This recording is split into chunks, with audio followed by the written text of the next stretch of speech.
পুরুষ যেইটুকু দিন শিখবে তার চাইতে বেশি দিন শিখতে হবে মা বোনদেরকে।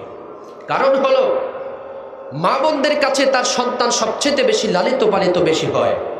পুরুষদের কাছে সন্তানরা তেমন লালিত পালিত হতে পারে না, সে সুযোগ নেই। কারণ পুরুষরা চাকুরি বাকুরি করে এদিক সেদিক যায়, বাহিরে বাহিরে থাকে, কিন্তু মা বোনেরাই তার সন্তানদেরকে আদর্শ শেখাতে হয়, মানুষ কিভাবে হতে হয় সে শিক্ষা এবং দীক্ষা দিতে হয়। এজন্য মা বোনদের অবদান সব চাইতে বেশি।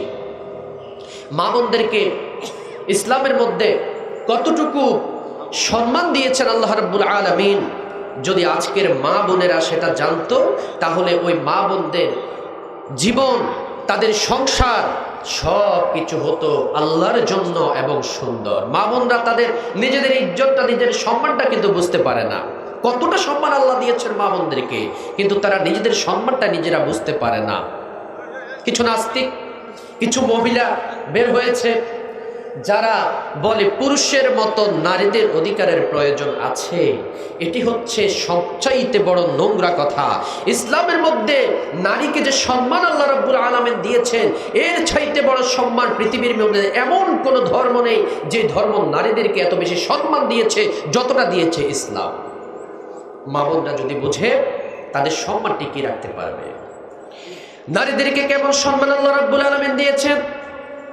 আল্লাহর নবী মুহাম্মদুর রাসূলুল্লাহ সাল্লাল্লাহু আলাইহি ওয়াসাল্লাম তিনি বলেছেন, সাহাবীদের সামনে সাহাবীরা আল্লাহর হাবিবকে প্রশ্ন করলেন, আল্লাহর নবী, আমরা বাবা এবং মা এই দুজনের মধ্যে কাকে বেশি সম্মান করব, কার বেশি সেবা শুশ্রূষা করব, কোন ব্যক্তিটি আমার কাছে সবচাইতে দামি হবে, কে পাওয়ার যোগ্য?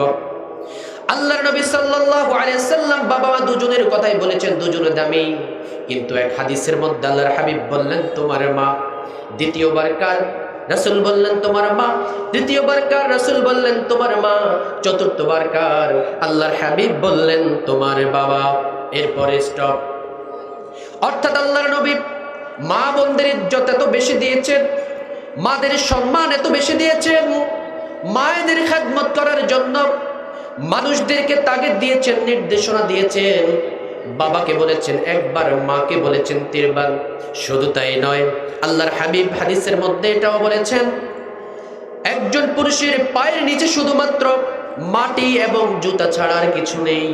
কিন্তু মায়ের সম্মান আল্লাহর নবী এমন পর্যায়ে নিয়ে পৌঁছে দিয়েছেন, সকল সন্তানদেরকে উদ্দেশ্য করে বলেছেন, সন্তানেরা শুনে রাখো, তোমার মায়ের পায়ের নিচেই হলো তোমার জান্নাত। সুবহানাল্লাহ।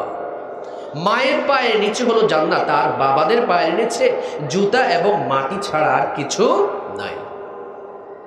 আর কত সম্মান দেবে মায়েদেরকে, আর কত সম্মান দেওয়া হবে ইসলামের মধ্যে।